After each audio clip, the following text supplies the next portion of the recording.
How long you been at the Met? So 7 years. 7 years. 7 years. Mm-hmm. We have great friends. We have great support, and it's because of the Met.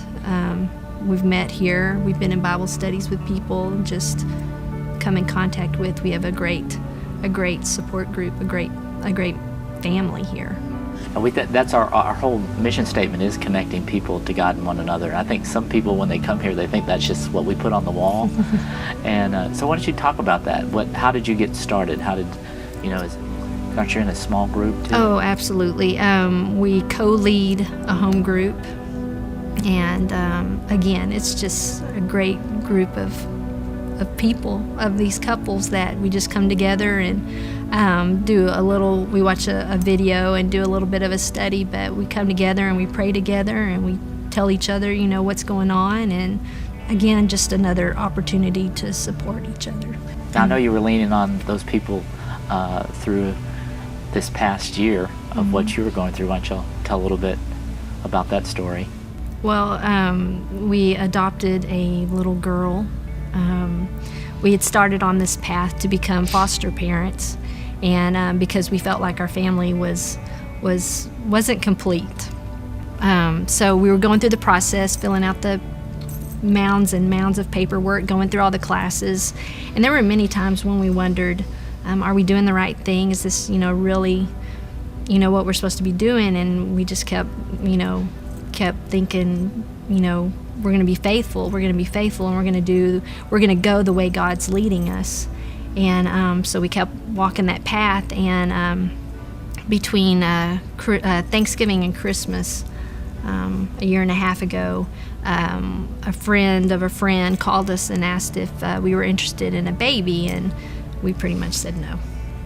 We thought it was crazy for us to do that, and we still are a little bit crazy about it. but it was a process, and you have to go through that, and then it just changed directions just a little bit for us to do to get to that point. But we knew it was still right.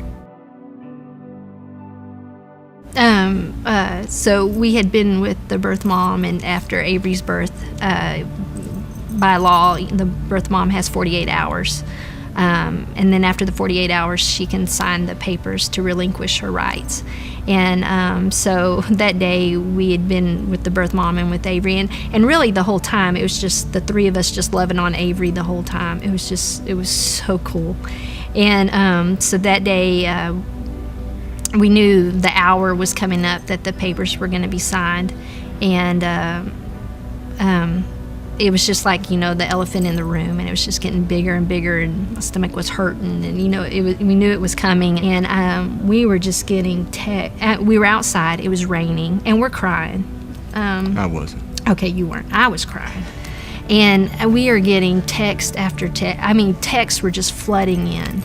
We're praying right now, and we're thinking about you.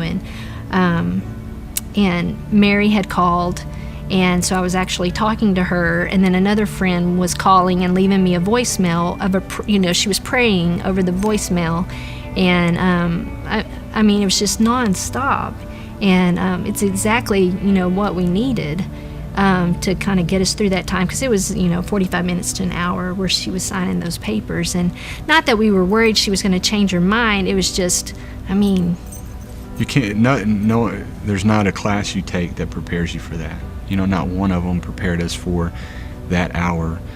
You had already held yes, your little girl, but not knowing that she was going to be your little girl. Well, right. and just the heartbreak that you feel for the birth mother, knowing what she is doing.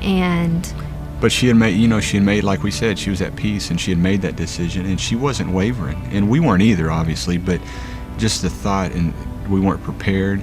And then Mary sent her that text, and she said, "Look," and then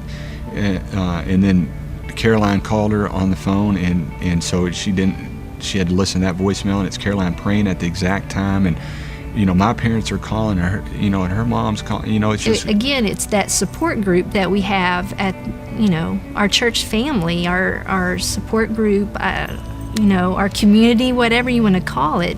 The Lord always spoke through someone at this church. We would walk in, and someone would have a word for us, or just oh, what we think what you're doing is so great, or just where are you and what's going on. And I mean, the Lord spoke through people all the time. It was such a relief to come through the doors and just have someone want to know what was going on, or again, just reaffirm what we were doing when we were, in a way, doubting.